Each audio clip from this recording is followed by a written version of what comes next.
There it is. We have a tornado. You can see That the could be rotation. a strong tornado. It could be yeah. EF2 or greater. Yeah, that was our biggest concern today, folks. Strong tornadoes. We're going to keep it on this camera shot. Let's adjust it to where we can follow it. If you live along I-430, Camac Village, it's heading toward you. Tornado warning, Pulaski County, downtown Little Rock.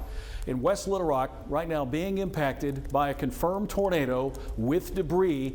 And here it is, and could be a strong tornado, EF2 or stronger. This is exactly what we didn't want to happen Over today. Reservoir Road at this time. Over Reservoir Road. We're going to keep it here. We're going to follow it.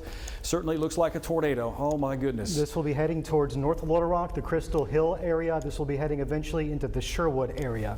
We do have crews out and about. They're covering this for us. We've got Frederick Price. He's on Cantrell Road, and we'll turn it over to him now, Frederick.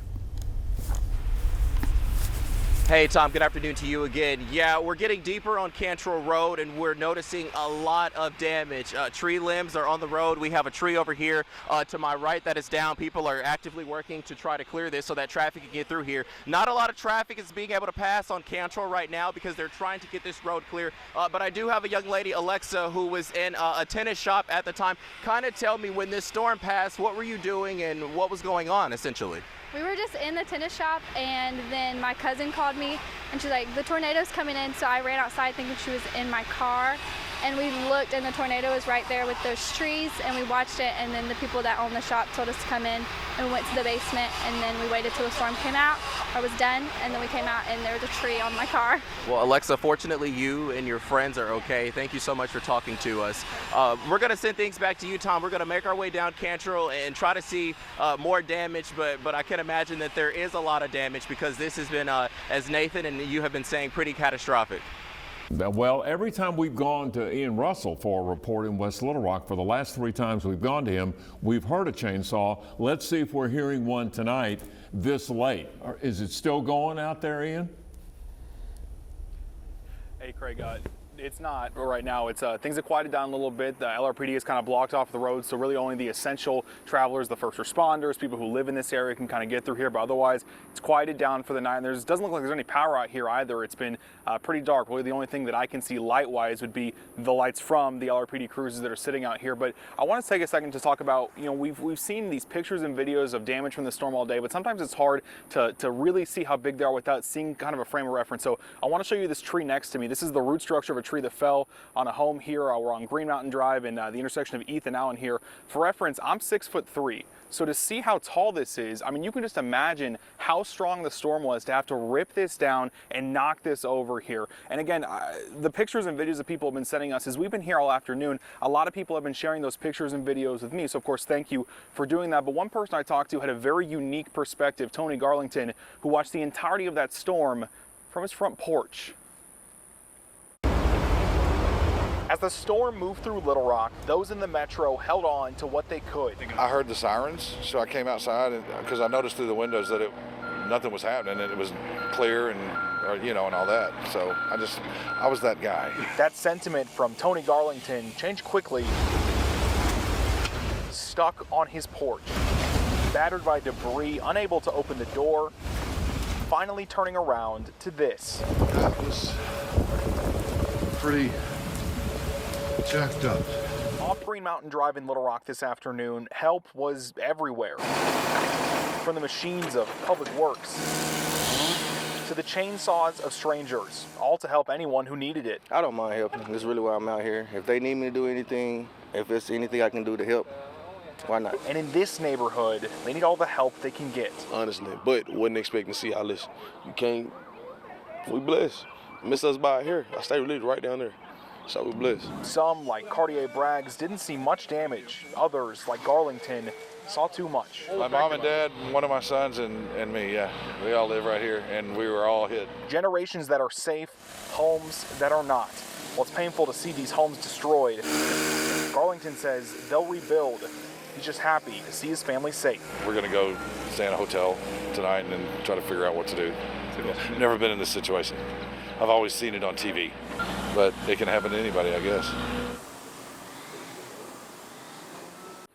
And Craig, you mentioned the chainsaws, right? We heard them throughout the afternoon as crews were out here working to clear some of this debris. Well, I had a chance to talk to some Public Works employees as they were out here cleaning those debris and clearing Green Mountain Drive here. I asked them, you know, what's the recovery process look like? How long are y'all going to be out here? They told me they'll be here today, tomorrow, the next day, however long it takes to get this road clean and get this neighborhood back to where it was, guys. So let's go back out to anchor Hayden Balgavy. He's live out there this morning. Hayden, one of the residents said the same thing that we keep hearing. It sounded like a train. And I know now you're out there and you can see the result of what that looks like. It's true, Karen. You hear that all the time, that it sounds like a train, until you experience it for yourself. You think, okay, it may sound like a train. It's the only really description that I could think of. It sounded like a train. I heard it. My wife heard it at our house not too far from here. I'm actually going to step out of the way and give you a little better vantage point of where we are. So we're at the Kroger right along I-430 and Rodney Parham. We are seeing the destruction for myself in person for the first time, but I want to give you an even better vantage point. We're going to show you some exclusive video from the air of exactly what happened to this heavy populated area, this Kroger that sees so many folks come in, shop, and especially on a Friday, getting ready to just enjoy their weekend. And yet it was obviously a different story this past Friday. This damage is unreal to see from the ground in person. It's unreal to see from the air. These are vantage points that normally we wouldn't have, but we have this exclusive video that is quite incredible to see such a popular area just decimated, almost completely destroyed. Now you can still see that the building is intact, but roofs are torn off. And now this morning, a heavy police presence. The National Guard is out here. The governor called 100 National Guardsmen yesterday to come in and help out with the cleanup effort. And it is a wild scene to see, to be here in person and just look at this damage. It's unbelievable. So many people just live right down the road here on Rodney Parham. Their homes, they're gone or completely destroyed. They're having to rely on friends. They're having to rely on family. And they're really having to rely on us. And even if you don't know somebody impacted by these storms, you can help. Arkansans are such amazing people, and they have such a unique ability to be able to give back and help. I want to share some information with you. If you want to help out, you can just text the word GIVE to 501-376-1111. Thank you for joining us tonight at 6. I'm Rolly Hoyt, my partner Faith Woodard, leading our team coverage tonight from the field. And Faith, you are standing in what was a neighborhood roughly 80 hours ago, now piles of rubble.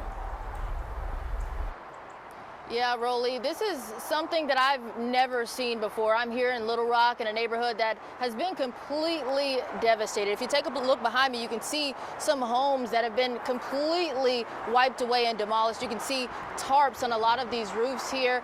Some of them don't even have roofs anymore. And it's just something that you really can't describe out here tonight until you actually come here and see it. We have team coverage tonight, including some of the hardest hit areas, Jacksonville, Wynn, and we'll get to that in just a moment. But we want to first go to Chief Meteorologist Tom Brandon. Tom, there is another system potentially on its way here to Arkansas.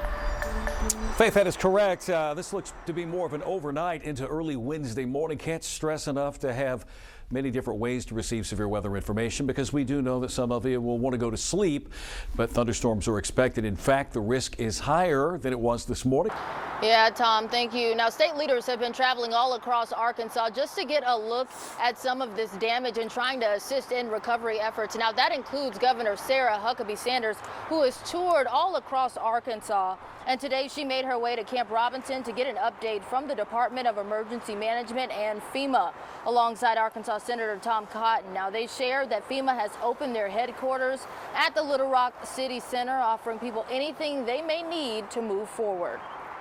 I can't tell you how thankful we are for the absolute outpouring of support that we have seen as we've traveled across the state over the last couple days, from Arkansans stepping up and helping their neighbor. I want to remind people that we have a long way to go. Let's not lose that enthusiasm and continue to help our fellow Arkansans over the course of the next several weeks as we see these needs and demands come up. The governor's office also launched a website this morning, helparkansas.com, that offers information and resources to those impacted by the storm. I'm here joined now by THV11 Sarah Horbackwitz. Sarah, I mean, this is just completely devastating, just taking a look at all of these homes, but it's the stories from some of these families that just takes your breath away. Yeah, and a lot of those families need relief right now. There's no shortage of community coming together to help provide that. We're seeing it in Little Rock, we're seeing it in North Little Rock, especially as we're looking ahead to, as the meteorologist mentioned, some possible severe weather on Tuesday. So I went to Little Rock and North Little Rock community centers today to try and showcase some of that relief. If anyone has a need, we want to turn them here. We're here to serve the city, so come. Relief groups from all over and crowds of volunteers at the Emmanuel City Center in Little Rock, offering free food, clothes, tarps, mental health services, anything the Little Rock community may need for as long as they need it. This is our home. These are our neighbors. This is our community. We want to serve them. Just across the water, North Little Rock is also preparing for Tuesday's storms, offering food and shelter for people and pets. When you know that you don't have a roof over your head, this is that shelter that you need, and we're able to provide that, and we're glad to do it in North Little Rock. Community members and police also going door to door to share resources. Not everyone has social media or the internet where they can get on a website or even watch TV.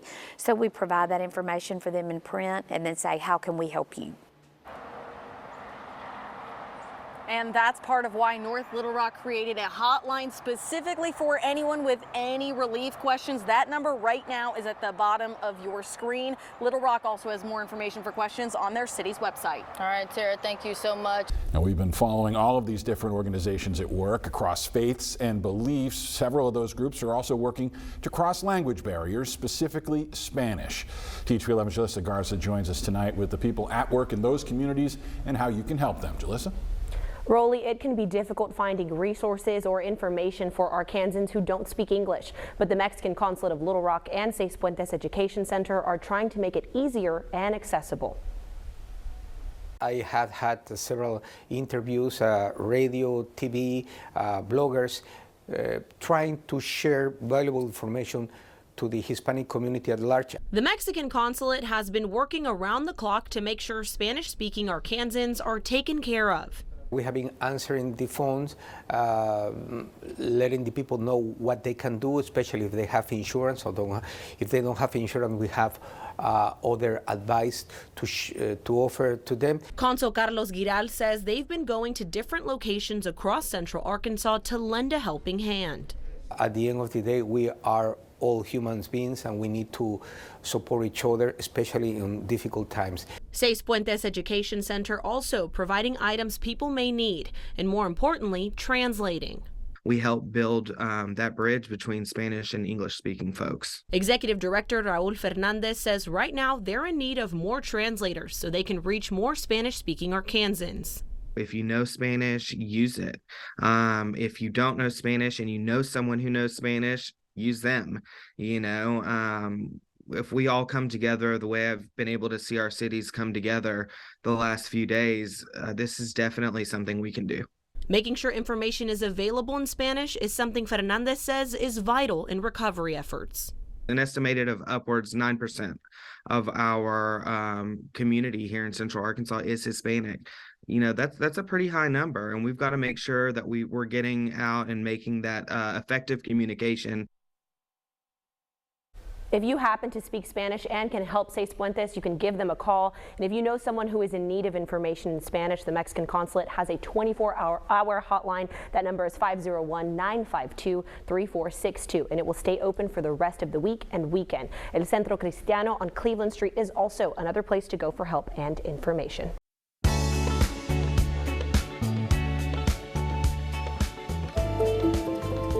The Conway roller rink, once filled with laughter and speeding skates, served as a central hub for decades, until one morning in 2012 when the rink's owner and beloved member of the community, Larry Billings, was murdered.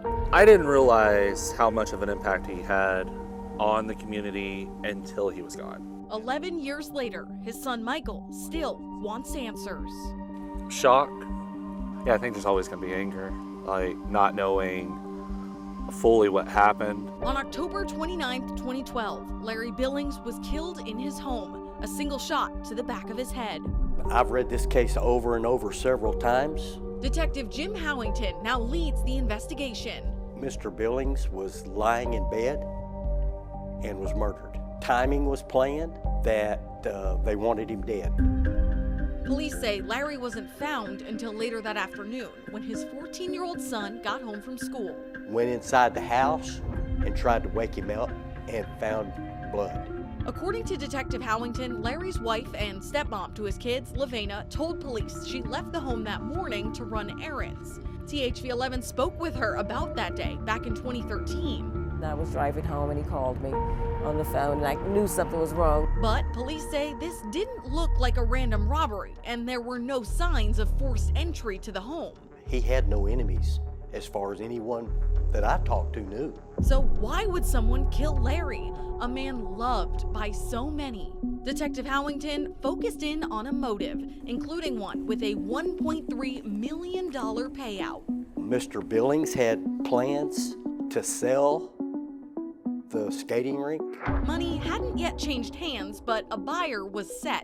Still, not everyone was happy. The family was about to be separated, and that the money was not going to be part of their life, and it, like I said, it upset some folks. According to court documents, the marriage was in trouble, and since the rink was bought before the couple said I do, Laveda wouldn't get any money from the sale. But Larry did have $500,000 in life insurance policies. Another of the Billings' son filed lawsuit against his stepmother and to stop the payment of insurance. The judge eventually ruled there was an issue with legal jurisdiction, so Lavena got $500,000. Larry's kids walked out empty-handed. In that lawsuit, Michael's brother alleged Lavena planned, prepared, and had caused Larry's death. There was some statements made from some of the witnesses that times and efforts and errands that was run did not match. Other documents in the lawsuit allege Lavena forged Larry's signature on a check the day before he died and transferred more than $30,000 into her own account the day he was killed. There was monies withdrawn from the bank account that was too sudden. In court documents, Lavena denied allegations that she had a motive to kill her husband. Also in that case, 2 Faulkner County Sheriff's Office reports. One details the crime scene. Another documents a call to detectives 6 months later. It was Lavena's son from a previous relationship. He said Lavena paid someone to kill Larry. He had made some statements about the murder, and he came up missing, returned back to Little Rock. It was shortly after that he came up dead. Detective Howington says her son's death was ruled over intoxication. During all of this, the roller rink, once filled with joy, slowly fell apart. All the witnesses to all of this have either left and or have died. Legal battles over the estate were never resolved. The rink was torn down, and Larry's children left to grieve the man they loved. I can hear his laugh. You know, it's an infectious laugh, and I miss that. Now, Detective Howington hopes someone comes forward so he can finally get answers. Coming down to proving it and getting enough information from someone that can say, I know this person did this. Smiles, laughs, playing with toys. It's a typical family moment for Cassie and Alexandria Vaughn and their 1-year-old son Landon. But it's a moment that almost never happened. I mean, we always knew we wanted to have a family, but you just really don't know how that's going to happen, right? 2 women, it's just, you just don't know how you're going to do that. The Vaughns say they've always been eager to become parents, but as a gay couple, they knew they would need a sperm donor to see their dream fulfilled. So we knew for sure we wanted a black donor, absolutely, right? We're a biracial couple, so we wanted our child to, you know, like be similar to us. The couple decided their child would be carried by Alexandria and Cassie would be represented by an anonymous African-American sperm donor. But finding the right donor was easier said than done. The Vaughns say they experienced a lack of options at not 1, but 2 separate sperm banks. There was a site that had over 700 donors, and it was probably 25 African-American donors. It's not just Arkansas, but a growing national problem. According to a recent Washington Post article, black sperm donors make up only 2% of available supply at the country's 4 largest sperm banks. Being in those offices and at the clinics, I seen straight women, I seen single women, I seen lesbian women, you name it, it's all type of people trying to complete their family. According to a spokesperson at the California Cryobank, the waiting list for an in-demand white donor is normally 3 months. For a black donor, the wait can stretch as long as 18 months. And we finally found one that we felt like really resembled my wife. They both are Scorpios. They both played basketball. He's an entrepreneur, so is she.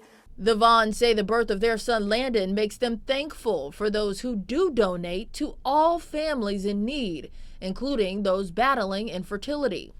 But doctors say many black men and women who are healthy enough to do so may not even know there's a need for donors, much less a shortage. I was recently reading an article where the women were saying it's almost like there's a bidding war, right?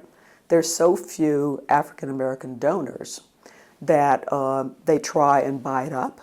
And one woman said that she sometimes felt guilty because if she bought an additional vial, then that meant one of her sisters, right, was going to go without. Dr. Gloria Rashard Davis at UAMS says a lack of knowledge and comfort with the procedure could be another barrier. Right, it's not like it's an extensive procedure to collect sperm, but you have to be willing to give from the heart. Dr. Davis says this absence of donors could also be linked to some black men feeling like they have no control. Because there's also the question or the distrust of, what are you going to do with my sperm, right? You know, I lose control. How do I know what's going to happen? I think maybe mentally they feel like, oh, but I'll have a kid somewhere that I'm not, you know, even like responsible for, never met. While donating sperm in other communities may be accepted, for some African Americans, this is not the case. Vanderbilt professor of African American Studies, Dr. Michael Eric Dyson, says slavery played a role. Black men and women's bodies were used to procreate in slavery, to make certain that we had enough people to till the fields and to tend the needs of the dominant white society. Causing many African American men today to opt for having full control and autonomy over the way they reproduce. We weren't literally allowed to marry. Our children could be taken from us. They could be sold off. We had no control except over, after slavery, the children we produced. So it's extremely important that we're able to produce children, and when we can't, it seems a great gulf in our own community. Even when black men do donate, there can still be issues. Some studies show their donations may not work due to male infertility issues, such as lower sperm counts than white and Hispanic or Latino men. Infertility shouldn't be a problem because we have 3 billion people who make sperm right now. Trenton Meeks understands this problem and said after learning of the need, he's working to become a part of the solution. It's embarrassing to talk about not having fertile sperm or not being able to reproduce. Meeks is hoping that with more conversations, it may reduce the stigma around infertility so black men feel just as comfortable donating as him. Just don't be weird about it. It's more than just conversation though. Dr. Davis says more effort is needed to recruit Black men. We typically recruit from college campuses, from professional schools, so you have a small pool there anyway. Another way to help, better educating Black patients of their genetic history, a requirement if you want to donate. So it's like, 2 generations back. Can you tell us? Experts I spoke with say doing all of this will help address Black infertility. That and a changed mindset. But we got to be on the offense. We got to talk about reproduction. Contraception is don't have them babies. Don't be out there being promiscuous. Don't be out there getting caught. The positive side of reproduction is valuing the Black body. More dialogue, more acceptance, more fertility in the Black community.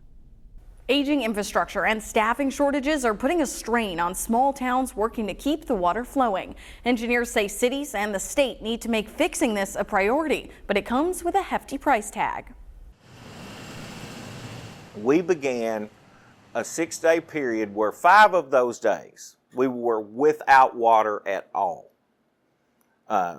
You couldn't flush a toilet, you couldn't take a shower. It was third world country kind of conditions. As the publisher of the local paper, The Helena World, Andrew Bagley both lived through and reported on West Helena faucets running dry. If it had not been for the governor ordering the National Guard over here, we wouldn't have had access. We would have had to go somewhere else. West Helena's water problems didn't happen overnight. The city says the treatment plant has outdated valves and technology. You can see cracks on the water basin patched over. The building itself is falling apart. Add to it a water tower that's years overdue for cleaning.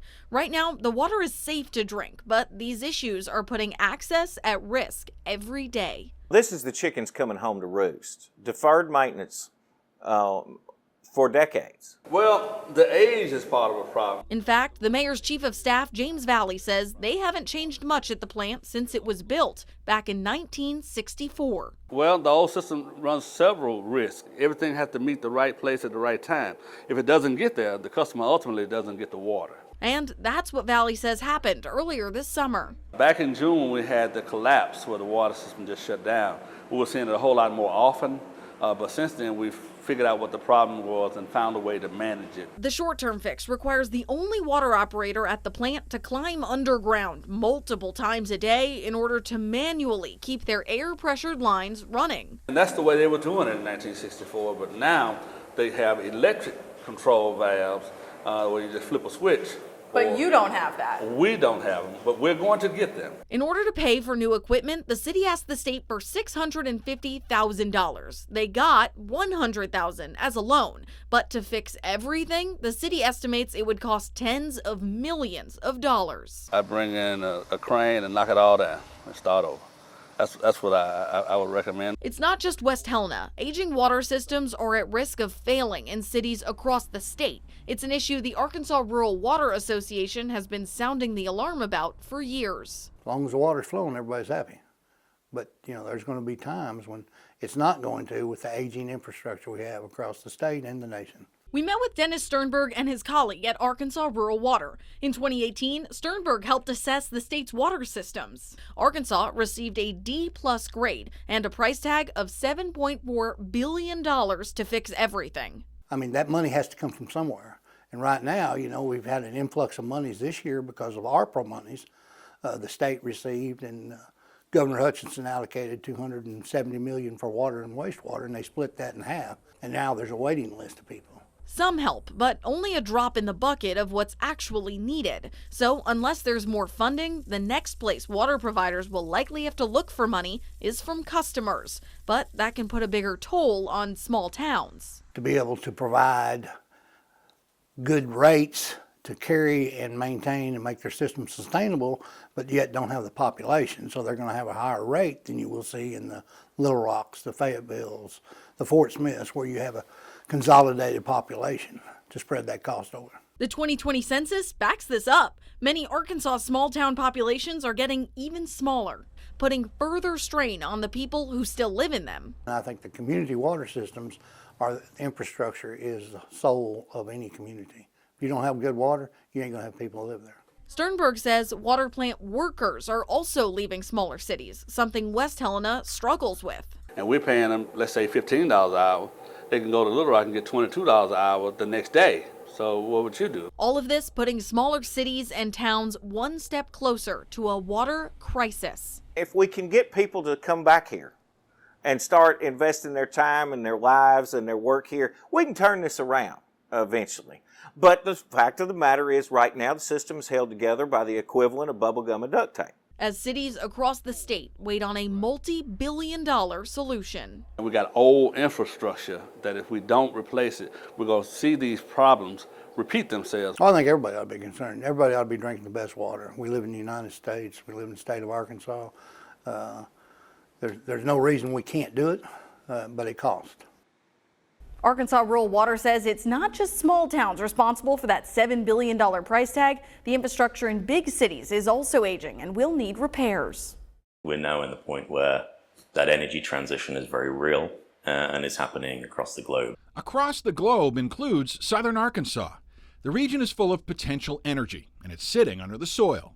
We're hoping to be producing lithium commercially in southern Arkansas in early 2026.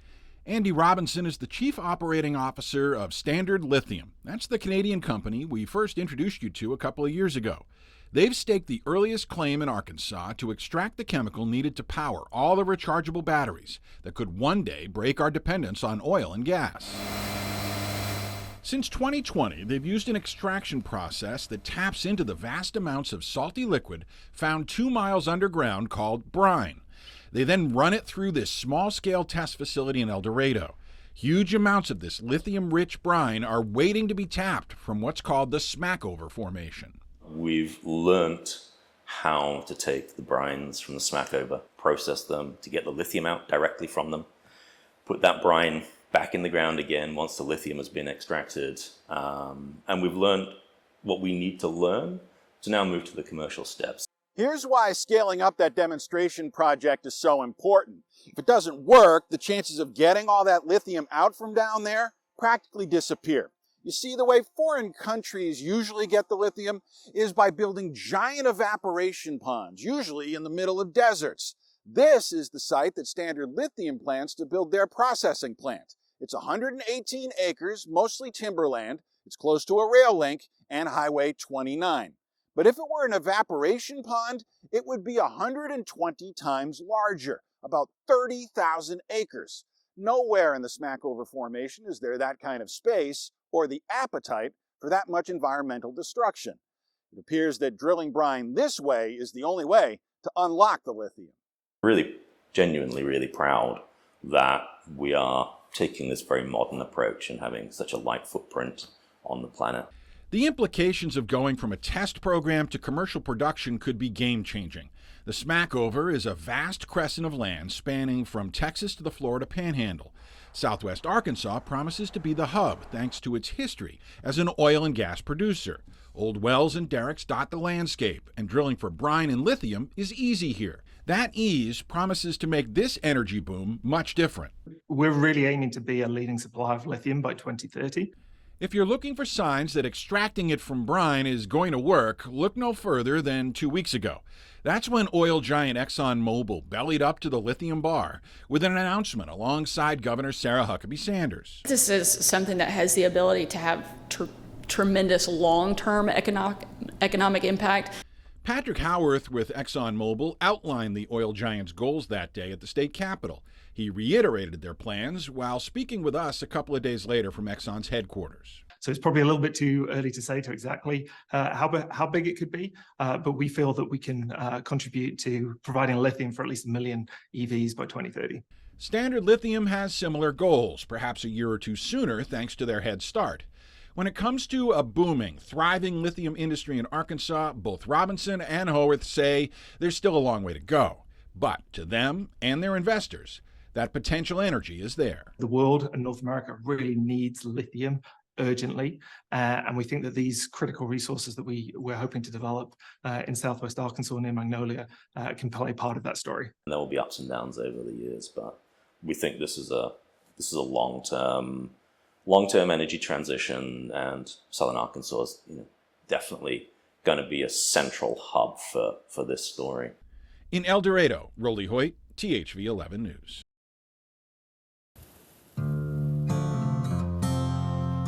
Deep inside of the duck blind, watching, waiting, hoping. A practice of patience that's common for the many duck hunters who flock to the flooded rice fields and timberland of eastern Arkansas. But now their patience is being tested more than ever before. I don't think duck numbers are what they used to be. Just by observation alone, just by seeing them with my eyes and seeing them in places they used to be and where they're not there anymore. Brent Birch literally wrote the book on duck hunting. He knows the problems this storied pastime is facing, and he took us along to see firsthand. You see, Birch has waded the cold waters of these fields for decades, taking advantage of the ideal conditions that bring millions of ducks to Arkansas every year. As much of the country freezes over, the natural state offers the birds their only two needs: a place to sleep and a meal to eat. But the problem now facing ducks and duck hunters alike, our ability to meet those two needs is changing. Something happens with the habitat itself that changes where the ducks go, but I just don't think we're seeing the numbers. The habitat is better north of us. I don't think that's the only reason. I think part of it is we're not providing the habitat like we used to in the state. Scientists like Dr. Ryan Askren, who's also a lifelong duck hunter, agree that warmer temperatures north of us don't give ducks much of a need to travel further south to spend their winters here. If there is a strong warming trend in this region, we definitely could see a shift in ducks further north, which again, that's hard to kind of disentangle from other landscape level changes, but definitely could be impacting migration. When winter conditions do force ducks to migrate south, they're looking for water. That's historically not been an issue in Arkansas, but that wasn't the case at the beginning of this past duck season when severe drought hung heavy over many hunters, all worried a lack of water would lead us to become a flyover state. We were very concerned. A lot of the kind of whole region level habitat that's provided is based on rainwater during the fall, and I mean, it was so low that even if people did want to pump water out of like bayous and rivers, there wasn't enough water to flood a lot of these habitats, and that's huge. Obviously, if ducks are coming here and there's not habitat for them, especially once we start hunting them, there's just not much of a reason to stay here. Fortunately for hunters, record flooding in the Delta midway through the season would eventually ease the droughts, leading to ducks falling into decoy spreads all throughout the Grand Prairie. And while it may sound like problem solved, don't forget the other half of the equation: food. We're farming earlier and earlier, unfortunately. Rice is a huge food source. We're getting a lot more efficient with farming, which just means there's less and less food for ducks. I understand farmers have to make a living and they have reasons why they do what they do, but some of that has been to the detriment of waterfowl. When ducks aren't eating rice, they're likely eating acorns, and while improved farming techniques are already limiting one of those food sources, it's a practice going back decades that's now hurting the other. For years, bottomland forests have been artificially flooded to create habitat for ducks, and while water is important for ideal duck conditions, scientists have recently learned that too much of a good thing can be a problem. We're flooding earlier than historically they would have been naturally, and we're leaving water on too long. So the earlier you put water on and the longer you leave it on in the spring starts hurting the health of those red oaks. It can hurt acorn production, and it can also just lead to species composition, tree composition that is less favorable to mallards. Changes to our climate, enhanced farming practices, and outdated management of Arkansas's natural resources, all factors putting our state's favorite pastime at risk. But hunters and scientists alike agree what's at stake is worth fighting for. We shouldn't take it for granted. We need to care for these ducks. If we're going to keep them here, we really need to be passionate about managing the habitat well, thinking about, you know, just taking care of them, not overhunting them, providing the food that they need, and providing the rest they need. There's a bigger window than the 60 days of duck season that we got to take care of the ducks when they're in the state of Arkansas.